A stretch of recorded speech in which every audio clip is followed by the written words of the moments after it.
Ola ivirenantsika azy sihatry ny fitaterana anapakapaka zay aveo fa eo amin'ny lafiny fandriampahalemana kosa indray dia olona efatra no voasambotry ny polisy misana ny ady amin'ny zava-mahadomelina izay fantatra fa voaroa mpivarotra sady mpifoka rongony.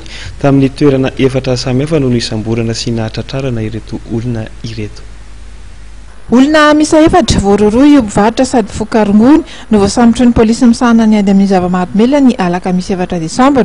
Ny voalohany teny amin'ny faritra Androndra takony tamin'ny 1:10 dia lehilahy iray teo ampivarotana rongony.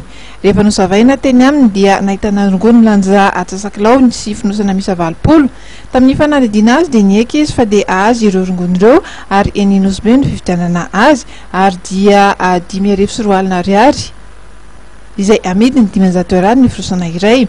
Ny faharoa dia teny Akazotoa tokony tamin'ireo ora 60 tolakandro izay nahatratrarana rongony 20 fonosana.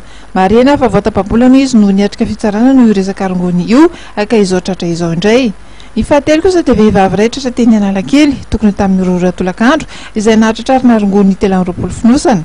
Tamin'ny fanadihadiana azy dia laza izy fa avy eny amin'ny IVO ireo rongony amidindreo ka ireo mpanendaka sy mpanao aripôsy amin'ny esplanade Analakely no mividy aminy.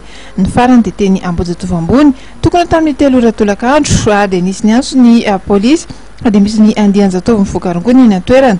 Rehefa nidina teny an-toerana izy ireo dia nirivatra nitsoaka daholo izy ireo ka lehilahy iray no trahatehaka izay nahatratrarana angony finosana iray. Natolotra ny fampanaovana tamin'ity izy mahity avokoa moa izy ireo.